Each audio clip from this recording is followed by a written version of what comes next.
Welcome to Money and Meaning, a podcast where we connect with people around the world who are working to unlock the power of markets for impact. I'm Kristen Carlson-Vogan, Senior Director of Community and Partnerships at SOCAP Global. This podcast series is hosted by SOCAP Global and the Sorenson Impact Institute. SOCAP Global convenes the largest and most diverse community in impact through live and digital experiences that educate, spur conversation, and inspire investment in positive impact. We work under the leadership of the Sorenson Impact Institute, which helps organizations achieve their impact vision. The Institute is proudly housed at the University of Utah's David Eccles School of Business. Each episode of Money and Meeting features stories of amazing people who are leveraging the power of capital markets for the betterment of people and planet in a just and sustainable way. Despite clear evidence of their potential, nature-based solutions remain underfunded, often due to concerns about long timelines, uncertain returns, and limited investor confidence. Recorded at SOCAP 25, this conversation explores how innovative financial models, like outcomes-based financing, can overcome these hurdles by translating long-term ecological and social benefits into near-term investable outcomes. Hear real-world examples from leaders in the space to learn how effective financial design can catalyze impact for people and planet. Enjoy the conversation. Hi, I'm Janis Dubno. I'm Managing Director at the Institute. I lead our impact finance team, and I'm co-lead of our recently launched nature-based solutions investment initiative. And with me today, I have Zach Knight, who is the CEO and co-founder of Blue Forest, Kat Burns, who's the Interim Managing Director for NatureVest, and Dan Winterson, who's the Program Officer at the Gordon and Betty Moore Foundation. As we start off, actually, for the first question, maybe give a sentence or two, kind of what you do at your organizations, so the audience will know kind of where you sit in the and how you focus. I think first we'd like to do is really sort of level set. What do we mean by nature-based solutions, and what do we mean by innovative finance and outcomes-based financing? And so I'll start off a little bit. So I'm going to be both a moderator and also participating in some of the discussion where it makes sense. And then from our perspective, we really think about nature-based solutions quite broadly. And we really align with the International Union for Conservation Finance's definition of any action to protect, sustainably manage, and restore natural or modified ecosystems, resulting in ecological and social benefits. And in terms of outcomes-based financing, we're one of the pioneers in outcomes-based financing in the social sector, and how we think about it is any structure where the returns to an investor are dependent on outcomes, either in whole or in part. So it's a pretty broad definition. But I'd like to start with our panelists. Maybe Zach, we'll start with you, and say a little bit about what Blue Forest does and how you think about nature-based solutions and outcomes-based financing. And this is going to be structured as a discussion. So I think we'll just kind of go down and much more interactive than sort of a speaker-by-speaker format. So I don't get to do a 10-minute presentation right now? No, nope. This is great. I'm really excited to talk about nature-based solutions here. And I think, we've been doing this for about 10 years now. We called them environmental impact bonds initially, and then it was natural infrastructure, and I think nature-based solutions. I think it sounds better. I hope this one sticks and we stay with it. My name's Zach Knight. I run an organization called Blue Forest. We're a 10-year-old not-for-profit that focuses on conservation finance. And what that means is we build public-private partnerships to restore ecosystems and to protect communities. Our work is primarily focused on national forest system land, federal land here in the US, where we have a pretty big wildfire problem. So we've created the Forest Resilience Bond, again, a public-private partnership, bringing money in from impact investors, and then restoring and reducing the risk of wildfire, and then allowing all the groups that benefit, say a water or electric utility, a state agency, the federal government, even corporates, to pay for the benefits that they receive over time. We just launched our 10th Forest Resilience Bond, so this is a model that Dan has helped us pioneer over the last 10 years or so, and it's really taken off in the last couple of years. So really excited to be here and share more about that work. Great. Kat?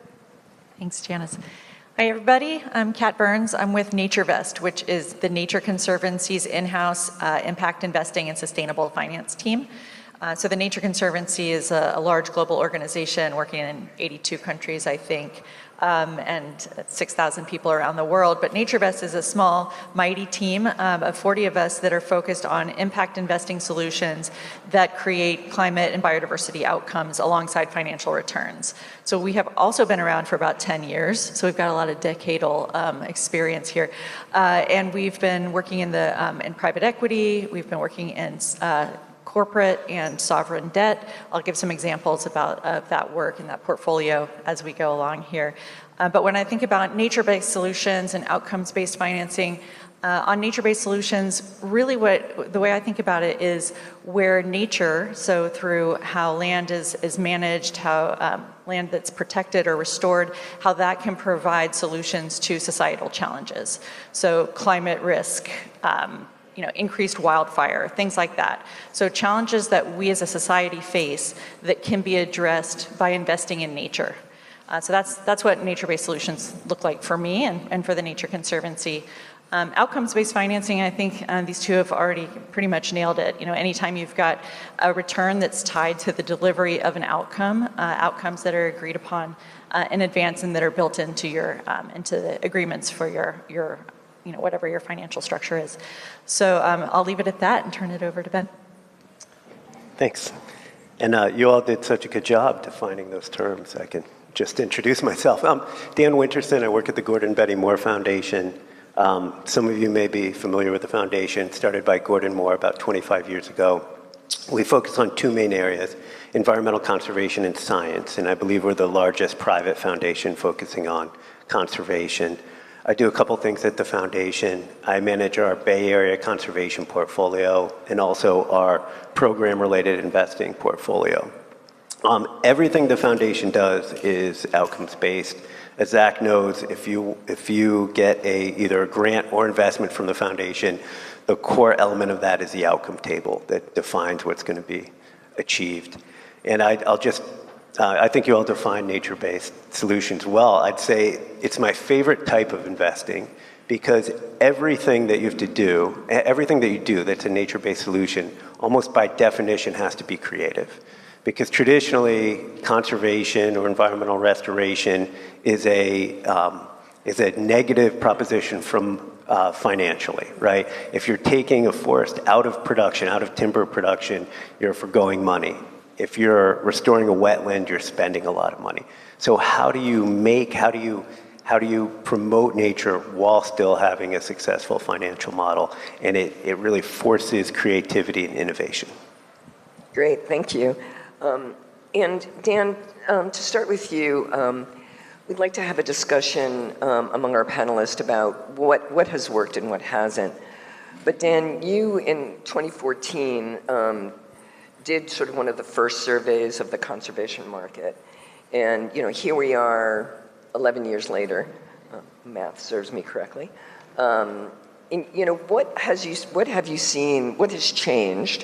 What has worked, what hasn't worked from your broad perspective? And then I invite the other panelists to also, from their experience, to see what has worked and what hasn't worked. And we'll spend some time on this issue because I think this is one of the most informative things for the audience is what are the lessons learned from what we've been doing for the last 10 years? Yeah, it's amazing how far I think the general category in the field has come in the last 10 years. We don't lack for kind of buzzwords, but I agree with Zach. I think nature-based solutions is a good one. Back in 2014, when I started doing a lot of our program-related investments, I felt like I was being approached by tons of different funds who had some kind of green angle to their returns. And looking around, there had been no systematic inventory of what was out there, what kind of models worked, who was doing what, how big was the sector. So we formed a team and tried to take a look at that, and then tried to improve that a couple years later with a more in-depth survey. I think that the challenge, and this is going to be a very basic and obvious framework, but bear with me because I think it's more challenging than it seems, is you need to have the impact. You need the theory of change and the science to support the actual outcome. And you also need a business model that's going to work. And those two things seem really obvious, but I think all of us naturally come at that problem from one of those two angles and have trouble seeing the other. And so I think early on, especially if we were working with people coming out of the science or conservation field, they'd look at a given problem and a nature-based solution and say, can't you see that restoring these wetlands is worth $5 billion in terms of flood protection, right? There's the academic papers, it's clear.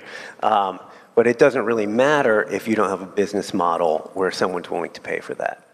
On the other side, and certainly in our investment in Blue Forest and others, we'll be working with a lot of traditional commercial investors who will be very savvy in terms of evaluating business model or a management team, but then kind of don't pay any attention to the impact and think, well, as long as the organization has green in their name or conservation in their name, it's all impact. What do you mean, what's the impact, right? But really thinking about what's the additionality, and that's something I do think has changed, right? I think there are now finance professionals that have been doing this for a decade, right? And there are also people that came from the conservation space that have learned a lot more about investing in general in business models. I would just jump in and say I was a business school student just over at Berkeley when this paper came out, and it was one of these incredibly inspirational things that actually brought my network together. My founding board member, who actually really had the idea for the Forest Resilience Bond 2 decades ago, was one of the authors of this paper, and it helped bring us together. So I can't say enough about the impact here. In terms of what's changed in 10 years doing this, I came from a finance background, and I don't say investments because I worked on a trading floor and I was a sell-side bond trader, right? I did securitization, I worked as bond trader for a handful of years. So a really good skill set there. And one thing I realized as I came to this space is people go to folks like Dan, and the first thing they do is they don't have a theory of change, which is shocking when you're like, well, if you're trying to raise impact capital, that's a very basic thing that you're going to need. The other thing that stood out to me is that they don't treat program-related investments or the investors behind them as institutional investors. And I think if we start to treat this catalytic capital as institutional investors, Dan will tell you, I don't miss a bank statement, I don't miss a compliance certificate on my loan. These are things that you just do in the finance world that hadn't made its way into the conservation space in a meaningful way. So professionalizing the investment, whether it's commercial investing or below market rate catalytic investing that Dan is talking about, treat those investors the same way, and I think you're going to have really good outcomes. The other thing that Dan mentioned was reports going on shelves. I am not a scientist. I made it to business camp. That's as far as I got in my academic endeavors. But I work with a lot of academics now who have been writing reports for years, and they never see their science applied. And one of the founding principles of Blue Forest was it's not really financial innovation. Yes, what we've done is innovative, but we're building all of that on the scientific innovation that allows us to measure and understand and value these benefits in a way that we couldn't 10 years ago, certainly couldn't 20 years ago, right?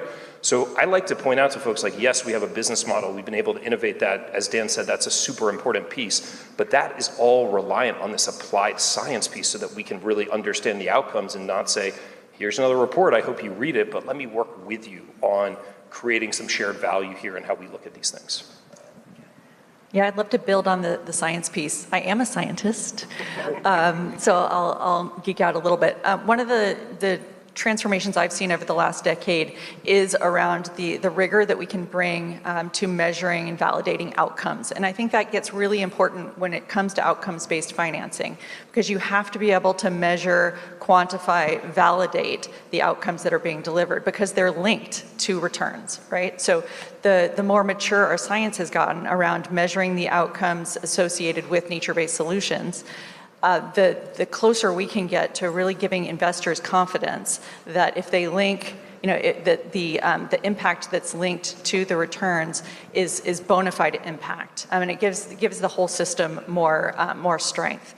So I think there's been a lot of maturity in the science over the last 10 years. The other thing I'd add, just from the perspective of working at a non-government organization, is that at least for us, NatureVest was founded about 10 years ago, and for us at that time, we and a lot of others in the field, the other NGOs that we were working with, were really trying to demonstrate for the first time that you could get real impact alongside financial returns. And so there was a lot of bespoke model creation. It was like, oh, maybe this will work. Oh, darn, it didn't. Oh, okay, let's try this other approach. It kind of worked. And so there was a lot of trial and error and a lot of innovation, which was exciting, but that phase doesn't lead to scale. And so I think a lot of evolution and understanding and learning has happened over the last decade. So we have more clarity on what models work, what models can we replicate and take to scale, and I think we'll talk about some of that here. But I think that's an important evolution over the last decade, is going from that kind of bespoke model creation to an understanding the things that work and can scale. And so that's really interesting in terms of leading with the science, and it's very similar in the social sector, for instance. We've done a lot of work in social impact bonds, and the social science research has gotten a lot better over the last decade, and it's allowed us to demonstrate that interventions can achieve the outcomes, and you need that demonstration in order to secure investment. I think what's a really interesting difference between these two sectors, though, that I think is why even the science is foundational in nature-based solutions, is that there are times, for instance, in the social sector where there may be a requirement for statistical significance in a randomized control trial to demonstrate an outcome, for instance. Well, there are all sorts of problems with that, right? When you're working in small communities, when there's disruption.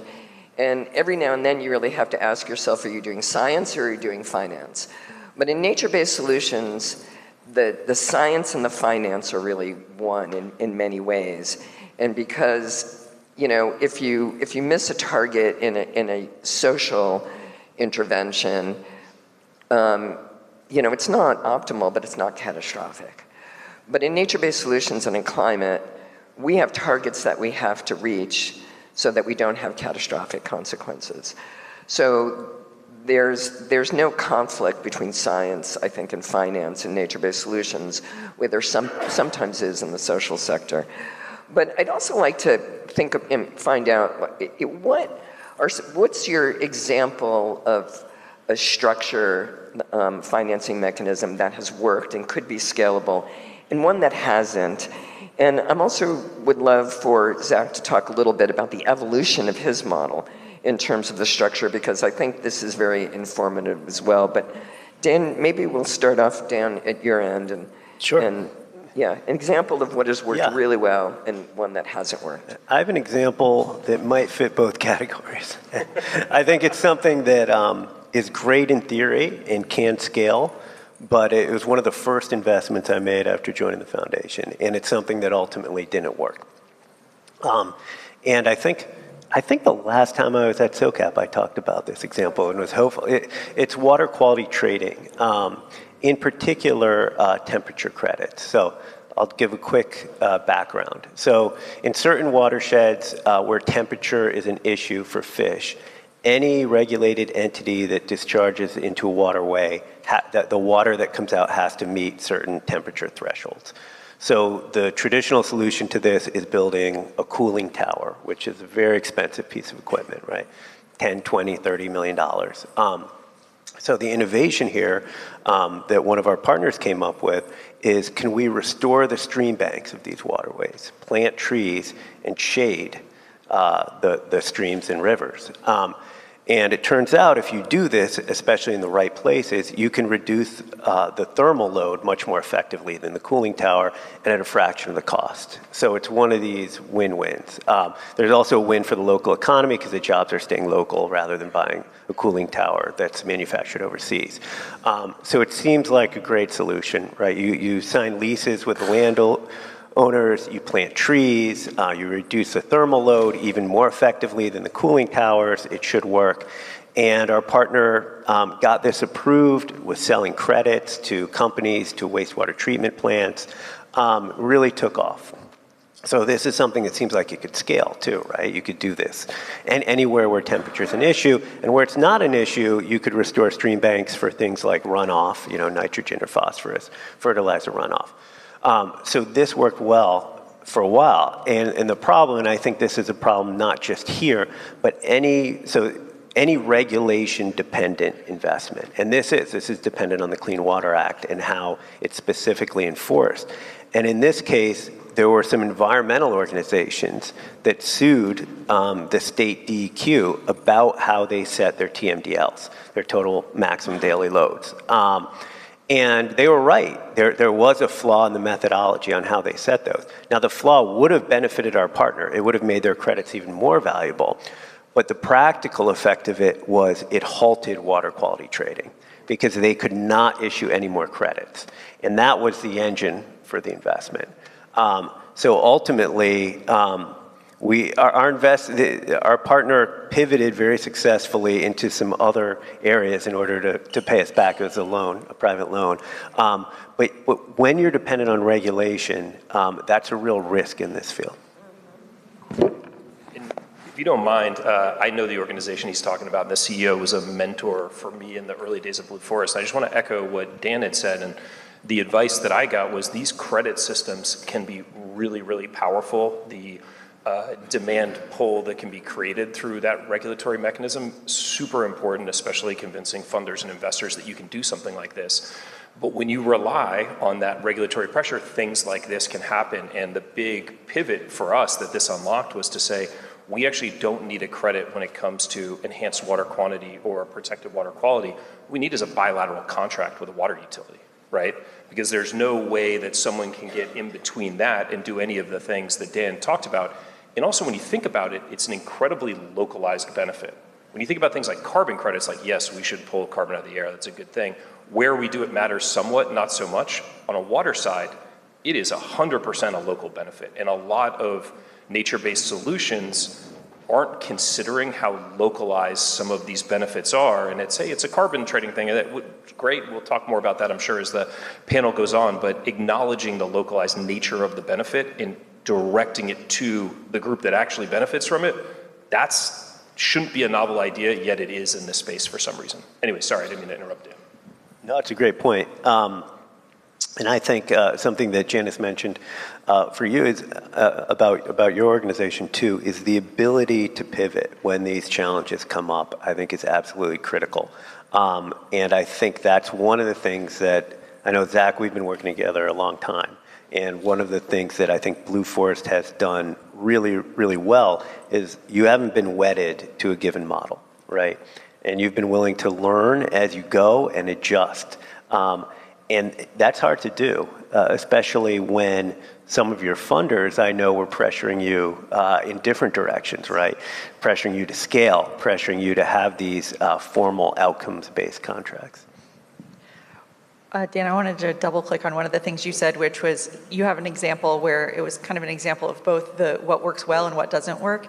I would say that is true in everything that we have done in NatureVest. So it's not that there's one structure that is perfect and other structures that just fell flat and everything about them were, bombed.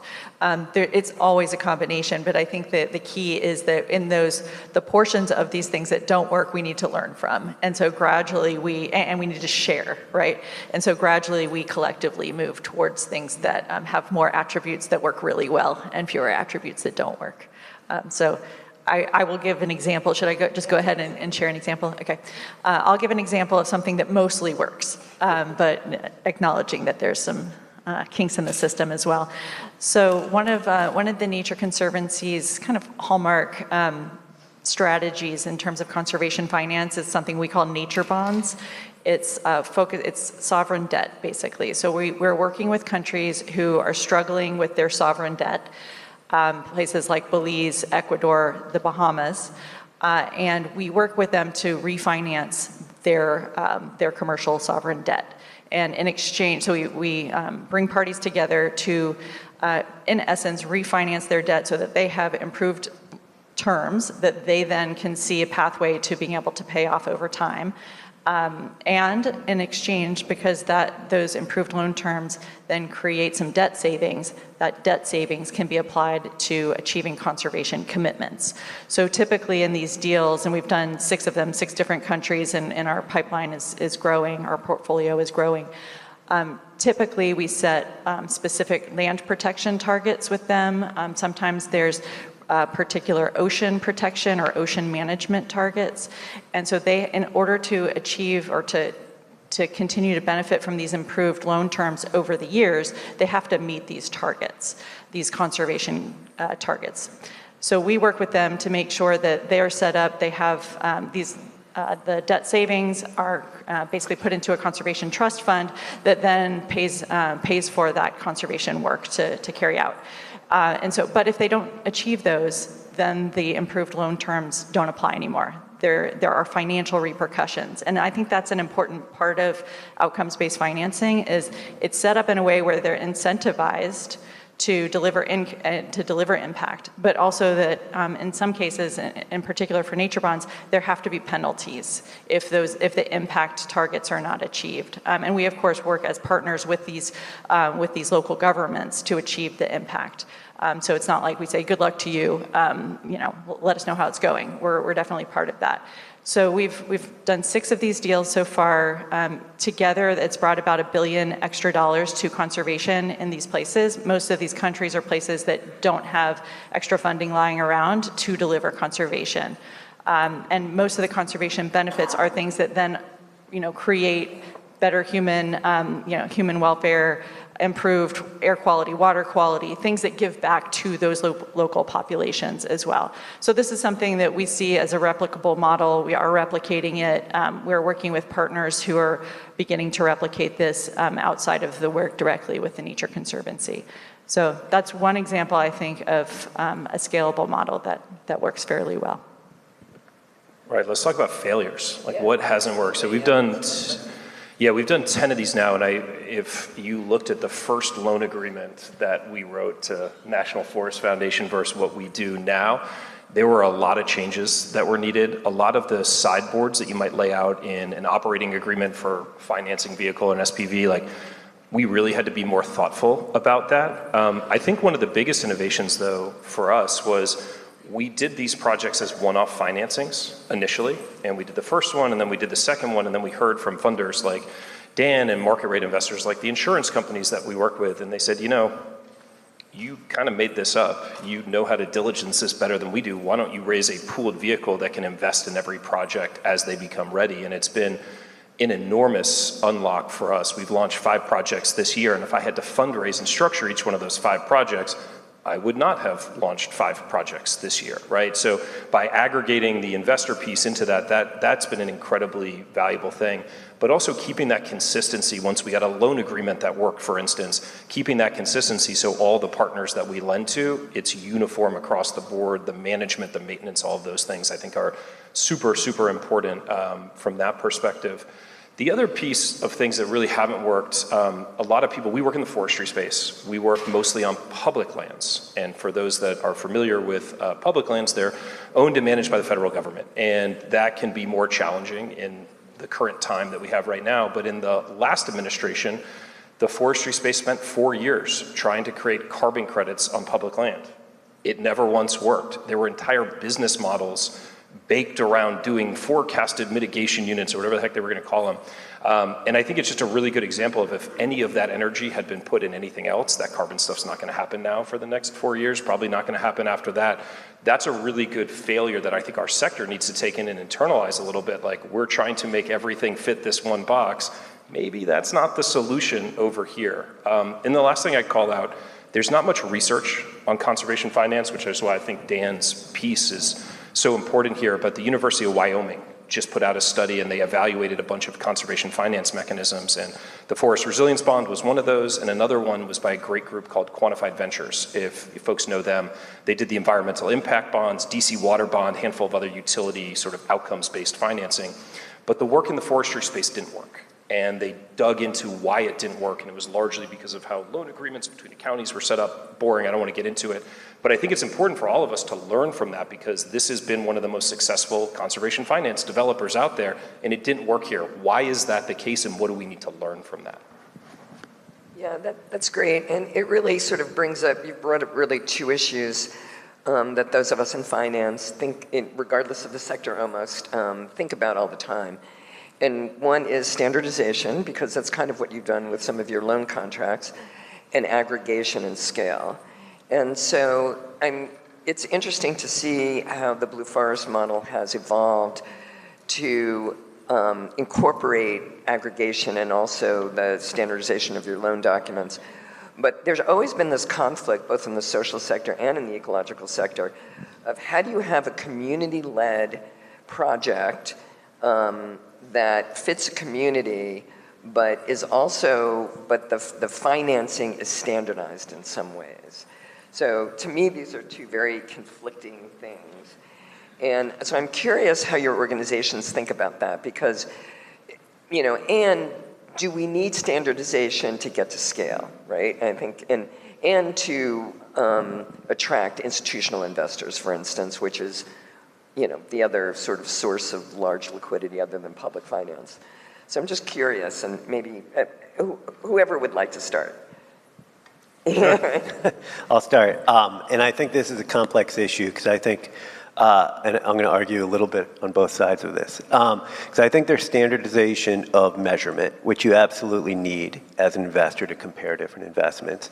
And there's also standardization of investment structure or business model, which I think in some cases you do need. If you're going to do a bunch of smaller deals, I'll give one example that we worked on a few years ago, which was a carbon aggregation protocol. And the idea is there's a minimum efficient scale to do a carbon project. I think of it as generally around 3,000 acres to make all the costs around monitoring and inventory really pencil out. And what we developed with one of our partners, Sempervirens Fund, was a way to work with smaller landowners, where if you have a bunch of these properties located in a given geography, you can treat it as one big property when you do the inventory and monitoring, and getting that protocol approved. And that was critical to standardize. You needed a really simple contract, because if you're dealing with landowners that own 100 acres or 40 acres, you don't have time to negotiate all the details the way you would on a 50,000 acre ranch, right? So that was absolutely critical to standardize that contract and make it really easy.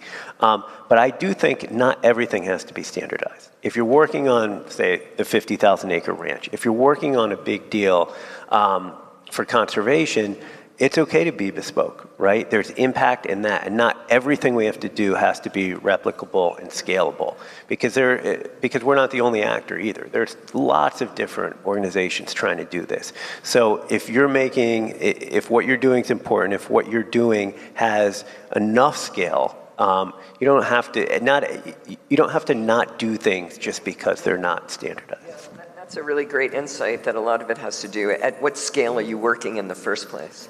Yeah, that's a great insight. Yeah, I completely agree. But I also think it's possible to replicate and scale while also maintaining the local nuance and complexity. So one of the things that we've tried to do is to develop practice standards. So for the models that we're trying to replicate, like nature bonds, we have a set of standards. So this is kind of like the basic framework, and then that is the same across from one deal to the next. So you know kind of what your starting point is, you know what your floor is. So for us, any nature bond is going to have these core elements, and then it's tailor-made to that particular country. And I think the same concept applies to different types of financial structures. So what we can standardize, it benefits us to do so, but maintain that flexibility to build in the local opportunities, address the local challenges by kind of variations on the theme. So I think it's some combination of seeking standardization when we can, because it helps us go faster, but also allowing for that flexibility.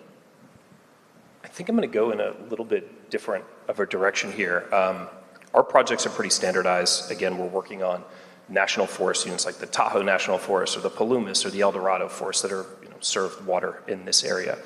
And what allows for scalability in our work is actually social license. That's probably the most important thing, because to restore our forest to a natural density, you have to get into the forest, you have to cut down some small trees, you have to start fires. That smoke ends up around people's homes.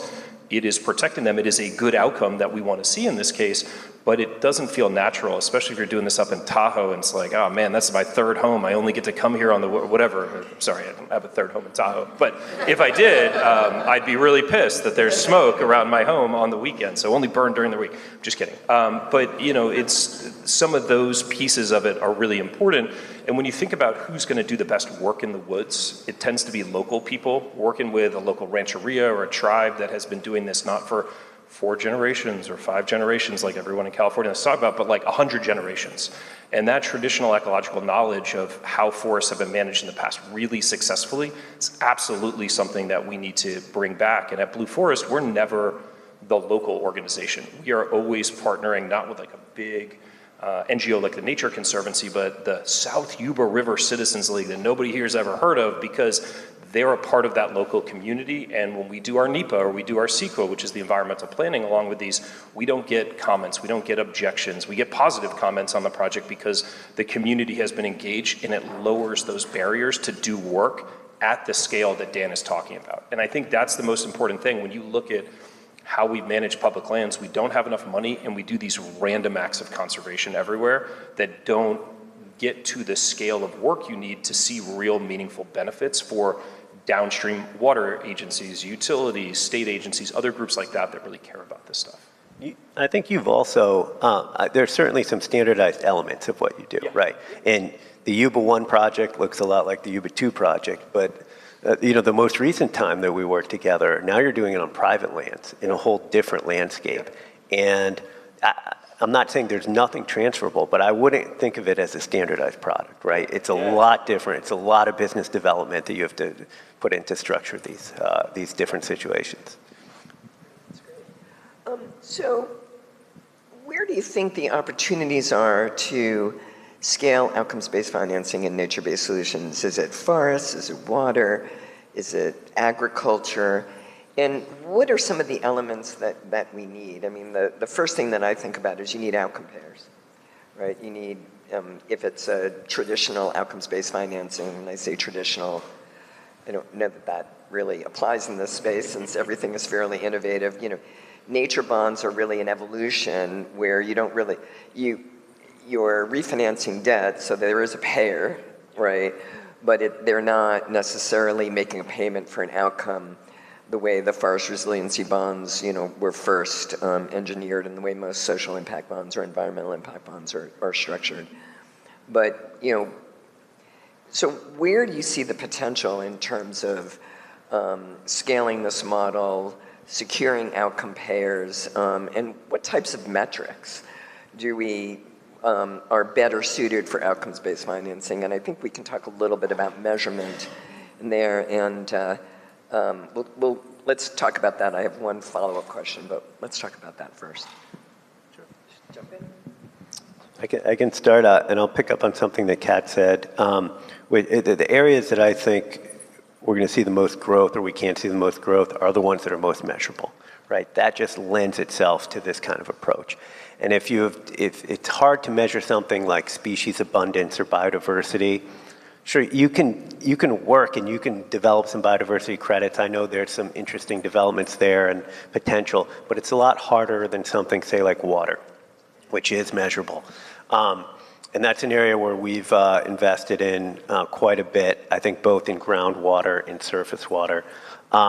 And I'll talk about one of those examples. And I think the other area that I think has room for growth, which is the exact opposite. If you saw me on a panel 10 years ago, you're going to say, that guy said the exact opposite thing 10 years ago. But since then, I think what I would call structured philanthropy or voluntary credit markets, it's grown much faster than much larger than I ever thought it would if you look at the voluntary credit market. And one of the things we've invested in the water space, in the voluntary space, are volumetric water benefits, and that accounting methodology developed by WRI, which has given a rigor and structure to quantifying waterway restoration. And I don't think this is going to be a panacea where we're going to pay for every single restoration project we need through this. But one of our partners in particular, River Partners, has done an amazing job of structuring these projects, packaging them together, and selling them to corporations, especially companies that have data centers that use a lot of water and want to offset their footprint. So again, it's not, and it doesn't seem like that. That's why 10 years ago I would say, I don't want to waste my time on voluntary markets. We need compliance markets, or we need enterprise models that can succeed without any kind of legislation.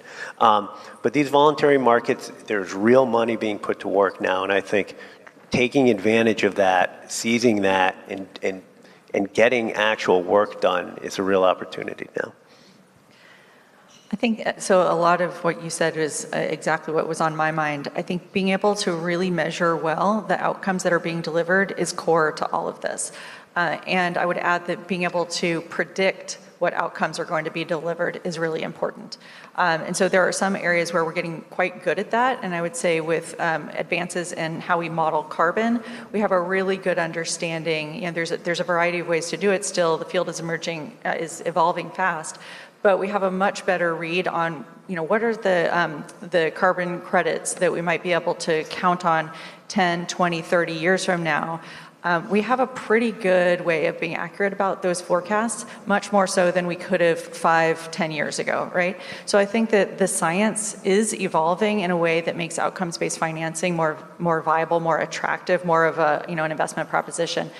But we still have a ways to go. So we can do that for carbon. And so to your question about, you know, what sectors are kind of primed for this, I agree with Dan. It's those sectors where we can really quantify the benefits that are being created.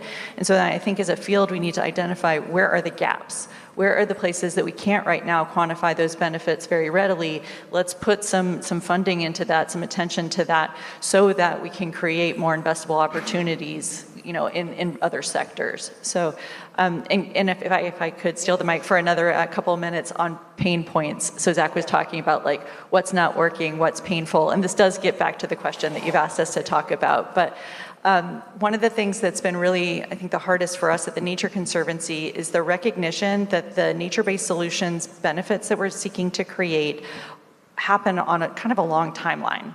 Longer timelines than investment decisions and financial return expectations jive with. And so it's a natural tension that I think many of us that are operating in this area face, but it has real consequences. So it impedes our ability to, I think, argue for those most impactful nature-based solutions, because the investment, the benefits for the environment and the benefits for business may be 20 years down the road. So I think it's really important that we kind of, again, I think science has a role to play here. So identifying with some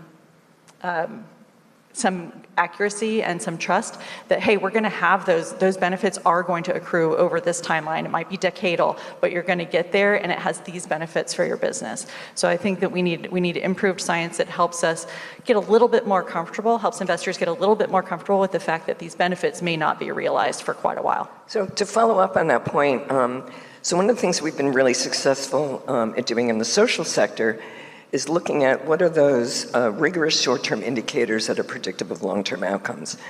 And one example is investing in young at-risk kids in early education. That's a long-term asset.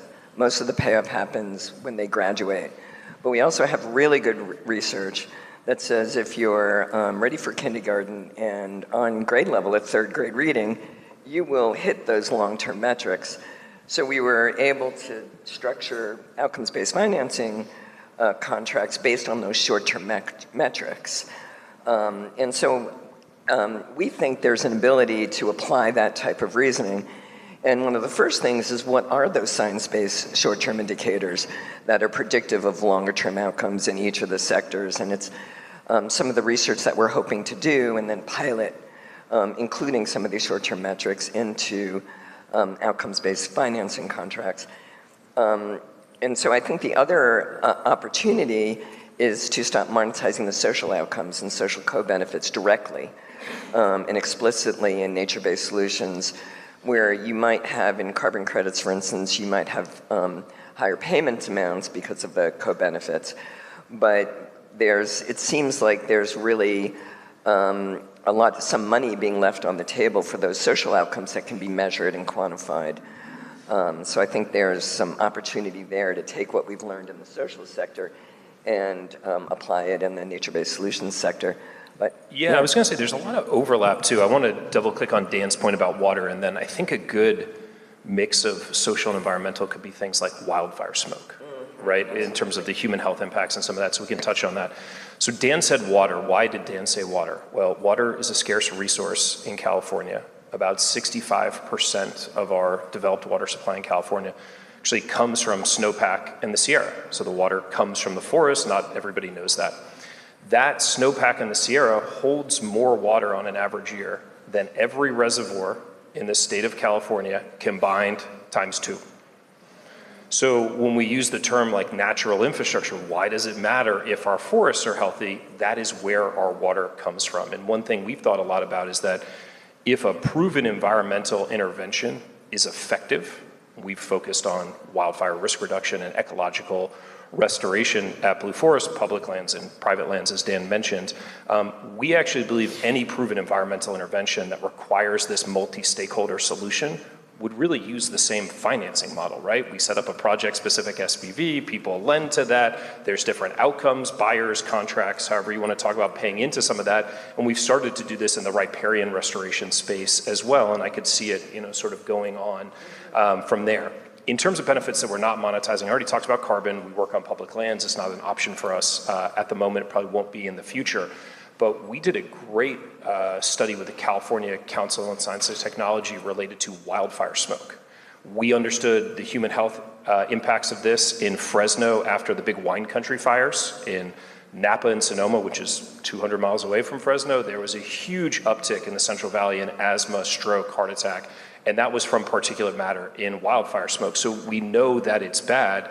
What we didn't have at Blue Forest that the California Council on Science and Technology had was a model that could tell us where the smoke is originating from when wind is blowing in certain directions, which cause certain fire behavior to happen. So we kind of know where it's going to go from. So we don't have a single dollar from the health insurance space or the healthcare space in any of this. But if I got just 1/10 of 1 basis point of healthcare money into the forestry space, it would be more money than we've ever seen.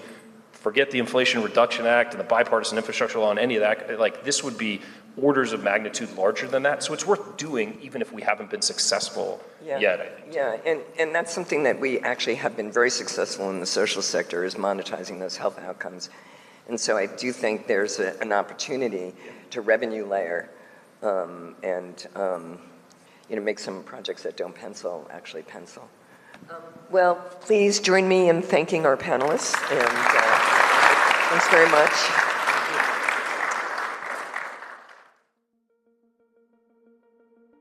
Thank you for listening to this episode of Money and Meaning. If you were inspired by the conversation and are interested in getting more involved with the SOCAP community, join us at the next SOCAP.